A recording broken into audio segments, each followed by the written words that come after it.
आम आदमी पार्टी के राज्यसभा सांसद संजय सिन्हा 6 महीने बाद आज रात करीब 8 बजे तिहाड़ जेल से जमानत पर रिहा हो गए। जेल से निकलकर उन्होंने कार्यकर्ताओं का अभिवादन किया। इसके बाद वह सीधे अरविंद केजरीवाल के घर गए। संजय ने अरविंद की पत्नी सुनीता केजरीवाल से मुलाकात की, उनके पैर छुए। पूर्व मुख्यमंत्री शिवराज सिंह चौहान ने बुधवार को सीहोर में जनसभा को संबोधित करते हुए विपक्षी गठबंधन पर जमकर निशाना साधा। उन्होंने कहा कि पीएम मोदी के समर्थन की बाढ़ में सभी विपक्षी दलों ने गठबंधन बना लिया। कांग्रेस अध्यक्ष मल्लिकार्जुन खड़गे ने अनुशासनहीनता और पार्टी विरोधी बयानों की शिकायतों के बाद संजय निरुपम को 6 साल के लिए पार्टी से निष्कासित करने की मंजूरी दे दी। मुंबई कांग्रेस के पूर्व अध्यक्ष संजय निरुपम स्टार प्रचारकों की लिस्ट से भी हटाया गया था। कांग्रेस नेता राहुल गांधी केरल के वायनाड सीट से लोकसभा चुनाव लड़ रहे हैं। उन्होंने बुधवार को इस सीट से नामांकन दाखिल किया।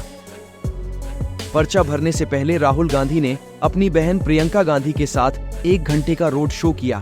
छिंदवाड़ा सीट को लेकर कैलाश विजयवर्गीय ने बड़ा बयान दिया है। उन्होंने कहा, हम 200% जीतेंगे। छिंदवाड़ा में मेरा टारगेट 5 लाख का है। हम 5 लाख से ऊपर जीतेंगे। कमलनाथ के 12 सीट मध्य प्रदेश के जीतने वाले के सवाल पर कहा कि कमलनाथ जी खुद की सीट बचा लें।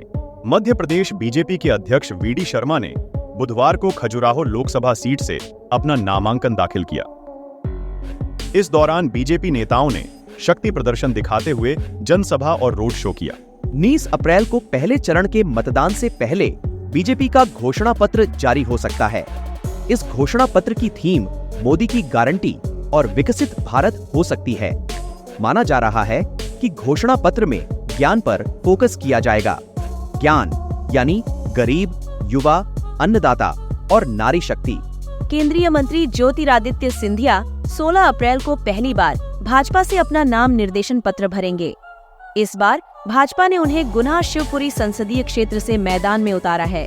लोकसभा चुनाव से पहले चुनाव आयोग ने सभी राजनीतिक दलों को दिशा निर्देश जारी कर प्रचार में किसी भी तरह से बच्चों को शामिल न करने को कहा है। आयोग ने एडवाइजरी जारी कर सभी राजनीतिक दलों से कहा कि चुनाव संबंधी कार्यों या चुनाव अभियान गतिविधियों में बच्चों को शामिल करना बर्दाश्त नहीं किया जाएगा। राहुल गांधी पर सीधा कटाक्ष करते हुए असम के मुख्यमंत्री हिमंत बिस्वा शर्मा ने कांग्रेस नेता से भारतीय जनता पार्टी के लाभ के लिए राज्य में प्रचार करने की इच्छा व्यक्त की। असम के सीएम और बीजेपी नेता हिमंत बिस्वा शर्मा ने बुधवार को सिलचर में कहा, मैं चाहता हूं कि राहुल गांधी असम आएं और प्रचार करें। इससे बीजेपी को फायदा होगा।